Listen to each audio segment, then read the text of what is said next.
Aku tidak pernah benar-benar tahu kapan semua ini dimulai. Maksudku, perasaan tawar itu. Setiap pagi, alarm berbunyi pukul 5.30. Aku mematikannya, lalu berbaring selama 10 menit lagi, bukan karena masih mengantuk, tapi karena aku tidak punya alasan yang cukup kuat untuk segera menapakkan kaki di lantai. Di luar sana, dunia mulai bising. Suara kendaraan tetangga yang berangkat kerja, klakson penjual sayur, dan deru angin yang menghantam jendela. Semuanya terasa seperti latar belakang yang sudah aku dengar ribuan kali. Aku mandi, berpakaian, lalu berangkat ke kantor. Di sepanjang perjalanan, aku melihat orang-orang yang tampak terburu-buru. Wajah mereka tegang, mata mereka tertuju pada aspal atau layar ponsel. Dulu, aku sering bertanya-tanya, apakah mereka benar-benar tahu kemana mereka akan pergi? Atau mereka hanya takut untuk berhenti? Sampai akhirnya aku menyadari bahwa aku adalah salah satu dari mereka. Meja kerjaku masih sama. Ada tumpukan kertas, cangkir kopi yang meninggalkan noda melingkar, dan layar komputer yang menyala selama 8 jam sehari. Tugasku tidak buruk. Aku mengerjakannya dengan baik, tapi tanpa perasaan. Aku seperti mesin yang sudah diprogram. Kalau kamu pernah merasa hidup berjalan tanpa arah, mungkin cerita ini akan terasa dekat. Kamu melakukan segalanya karena memang harus dilakukan, bukan karena kamu ingin. Siang itu, aku duduk di kantin. Aku melihat nasi di piringku dan tiba-tiba saja nafsu makanku hilang. Bukan karena makanannya tidak enak, tapi karena pikiran bahwa aku akan melakukan hal yang sama besok, lusa, bulan depan, dan mungkin 10 tahun lagi. Aku tidak melihat ada sesuatu yang menunggu di ujung sana. Tidak ada visi yang membuat jantungku berdegup lebih kencang. Hidupku hanyalah pengulangan dari hari kemarin yang melelahkan secara mental, namun malas secara spiritual. Teman-temanku sering membicarakan liburan, cicilan rumah, atau promosi jabatan. Aku ikut tertawa, ikut menanggapi, tapi ada bagian dari diriku yang merasa sedang menonton pertunjukan dari balik kaca tebal. Aku ada di sana, tapi aku tidak benar-benar hadir. Sore harinya, aku pulang. Langit mulai berubah warna menjadi jingga yang muram. Sesampainya di rumah, aku hanya duduk di sofa tanpa menyalakan lampu. Aku membiarkan kegelapan merayap pelan-pelan di ruangan itu. Di saat-saat hening seperti inilah, pertanyaan itu biasanya datang tanpa diundang. Pertanyaan yang selalu aku usir dengan menyalakan televisi atau menggulir layar ponsel tanpa henti. Sebenarnya, apa yang sedang aku cari? Aku tidak punya jawabannya. Dan yang lebih menakutkan dari tidak punya jawaban adalah fakta bahwa aku bahkan tidak tahu apakah aku benar-benar sedang mencari sesuatu. Aku merasa seperti sedang berjalan di sebuah lorong panjang yang tidak memiliki ujung. Namun aku terus berjalan hanya karena jika aku berhenti, aku akan menyadari betapa sunyinya tempat itu. Malam itu, aku menatap langit-langit kamar. Semuanya tampak baik-baik saja dari luar. Aku punya pekerjaan, aku sehat, aku punya tempat tinggal. Namun, ada satu kejujuran yang mulai menggedor pintu kesadaranku malam itu. Sebuah kejujuran yang selama ini aku tekan dalam-dalam karena aku terlalu takut untuk mengakuinya. Aku sedang tidak hidup. Aku hanya sedang bertahan untuk tidak mati. Semuanya terasa datar sampai sebuah peristiwa sederhana di hari Selasa meruntuhkan seluruh dinding pertahanan yang kubangun selama bertahun-tahun. Selasa itu dimulai seperti biasa, namun berakhir dengan retakan. Sebuah kesalahan kecil dalam laporan yang kubuat memicu rentetan teguran dari atasan. Biasanya, aku akan merasa kesal atau membela diri. Namun hari itu, saat ia berbicara di depanku, suaranya terdengar seperti dengung lebah yang jauh. Aku tidak marah padanya. Aku justru merasa kasihan pada diriku sendiri yang bahkan tidak punya energi untuk peduli pada kesalahan yang kubuat. Malamnya, sebuah pesan singkat masuk. Seseorang yang dulu dekat denganku mengabarkan bahwa ia baru saja memulai usaha kecil yang selalu ia impikan. Kalimatnya sederhana, tapi penuh nyawa.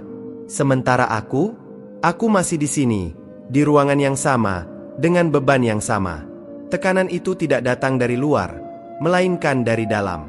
Realita menghantamku dengan satu fakta dingin. Waktu terus berjalan, dan aku hanya sedang menontonnya lewat.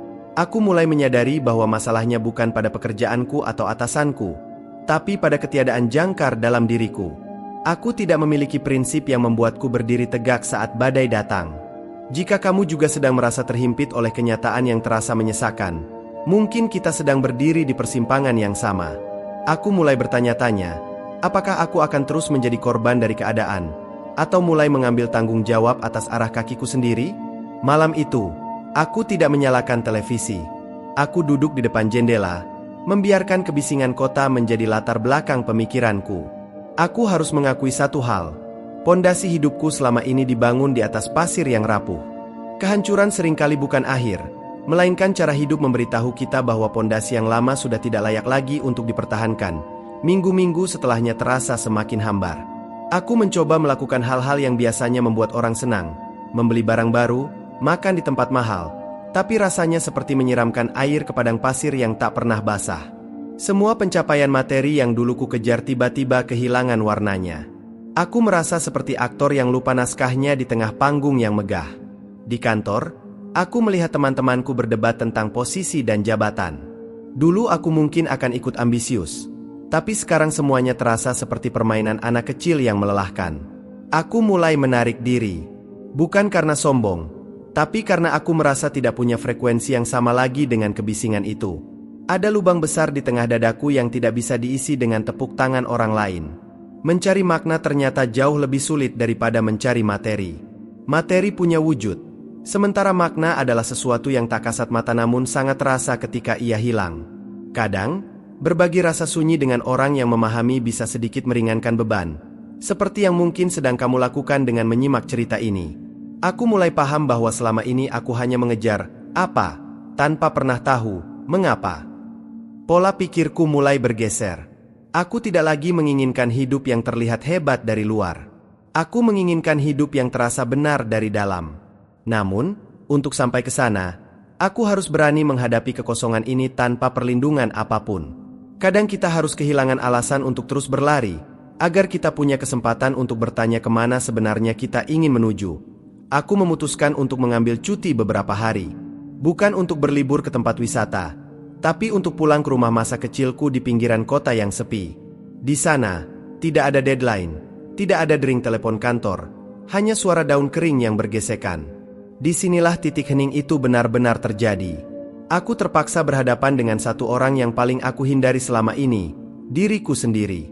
Dalam keheningan itu, aku mulai menulis. Bukan laporan kerja, melainkan daftar kejujuran tentang semua hal yang aku benci dan semua hal yang sebenarnya aku cintai tapi telah kukubur dalam-dalam. Menyakitkan melihat betapa banyak waktu yang kubuang untuk memuaskan ekspektasi orang yang bahkan tidak mengenalku. Menemukan keheningan di tengah dunia yang bising adalah kemewahan yang seharusnya kita perjuangkan lebih sering. Aku menghabiskan waktu berjam-jam hanya dengan duduk di teras, memandangi langit yang bergerak perlahan. Pikiranku yang biasanya riuh perlahan-lahan mulai mengendap. Aku menyadari bahwa selama ini aku terlalu takut pada kesunyian, karena di dalam sunyi, kebohongan-kebohongan yang kuceritakan pada diriku sendiri tidak punya tempat untuk bersembunyi. Aku mulai melihat bahwa hidupku bukan sebuah kegagalan, melainkan sebuah kanvas yang salah pilih warna. Dan untuk melukis ulang, aku harus berani menghapus semuanya hingga bersih kembali. Titik nol ini ternyata tidak semenakutkan yang kubayangkan. Ia terasa melegakan. Hanya dalam keheningan total kita bisa mendengar suara kecil di dalam diri yang selama ini tenggelam oleh hiruk-pikuk ambisi yang salah. Pagi itu di rumah masa kecilku, aku memperhatikan seorang tetangga tua yang sedang memperbaiki pagar kayunya. Ia bekerja dengan sangat lambat, mengukur setiap senti dengan teliti, dan sesekali berhenti untuk menyesap kopi hitamnya. Tidak ada ambisi besar di wajahnya, hanya pengabdian pada apa yang sedang ia kerjakan saat itu. Aku menyadari sesuatu yang selama ini terlewatkan. Aku terlalu sibuk memikirkan hasil akhir sampai aku lupa cara menikmati proses pengerjaannya. Kesadaran kecil itu menghantamku dengan lembut. Selama ini, aku selalu ingin langsung sampai di tujuan, ingin sukses, ingin tenang, ingin dihormati, tanpa pernah benar-benar mencintai langkah-langkah menuju ke sana. Pola pikirku mulai bergeser dari apa yang bisa kudapatkan, menjadi apa yang bisa kubangun dengan tanganku sendiri. Perubahan besar memang seringkali dimulai dari bisikan kecil di saat kita paling tenang, bukan dari teriakan motivasi di panggung besar. Aku mulai merapikan hal-hal kecil di sekitarku, merapikan tempat tidur, mencuci piring segera setelah makan, dan menulis satu paragraf setiap malam tentang apa yang kupikirkan. Ternyata, mengendalikan hal-hal kecil memberiku rasa berkuasa kembali atas hidupku sendiri. Kalau kamu merasa hidupmu terlalu berantakan untuk diperbaiki, cobalah mulai dari satu hal kecil yang ada di depan matamu sekarang. Langkah-langkah kecil ini tidak langsung mengubah nasibku, tapi mereka mengubah cara aku memandang hari-hariku. Aku tidak lagi menunggu keajaiban datang dari langit. Aku mulai menciptakan keteraturan di tengah kekacauan yang kubuat sendiri. Keajaiban yang sebenarnya bukanlah perubahan nasib yang tiba-tiba, melainkan kemampuan untuk melihat makna dalam setiap hal kecil yang kita kerjakan.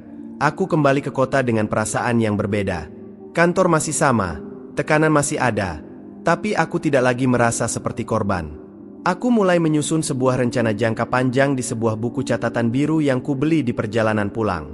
Rencana itu tidak muluk, hanya berisi keterampilan apa yang ingin kupelajari dalam 2 tahun ke depan agar aku bisa mandiri, lepas dari ketergantungan pada sistem yang menyesakkanku. Ada rasa takut yang menyelinap. Bagaimana jika aku gagal? Bagaimana jika ini hanya pelarian sesaat? Namun, kali ini ketakutan itu tidak melumpuhkanku. Aku menerimanya sebagai bagian dari perjalanan.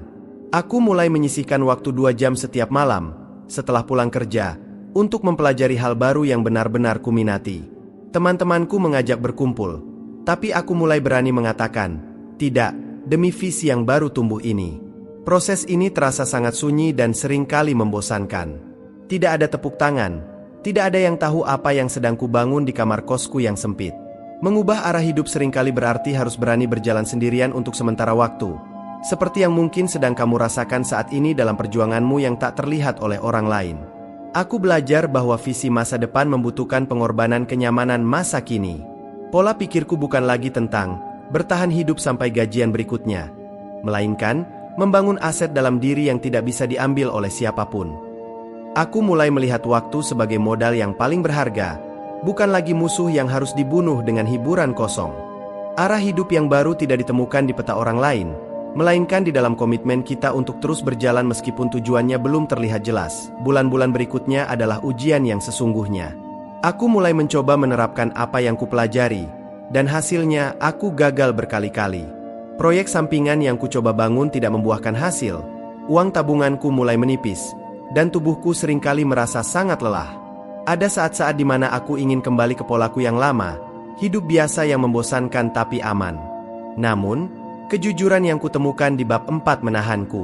Aku tahu bahwa kembali ke masa lalu berarti membunuh jiwaku secara perlahan.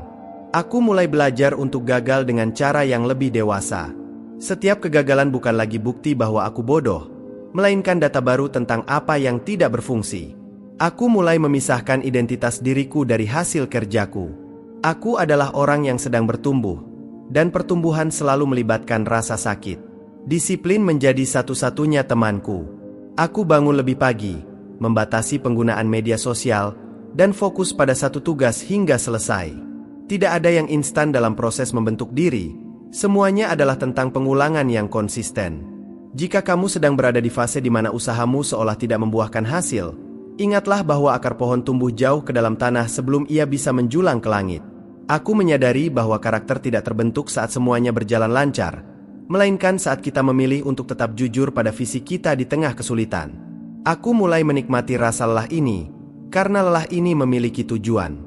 Lelah ini bukan lagi karena aku diseret oleh keadaan, tapi karena aku sedang memahat masa depanku sendiri. Ketangguhan bukan tentang seberapa kuat kita memukul, tapi tentang seberapa berani kita tetap berdiri setelah berkali-kali terjatuh dalam sunyi. Setelah sekian lama bergelut dengan kegagalan dan keletihan, ada sesuatu yang bergeser secara permanen di dalam kepalaku. Aku tidak lagi memandang dunia sebagai tempat yang harus kutaklukkan, melainkan sebagai ruang untuk aku menanam. Jika dulu aku selalu bertanya, kapan aku akan sampai? Sekarang pertanyaanku berubah menjadi, siapa aku hari ini dibandingkan kemarin? Aku mulai berhenti membandingkan garis waktu hidupku dengan orang lain. Melihat teman sebayaku membeli mobil baru atau naik jabatan tidak lagi membuat dadaku sesak.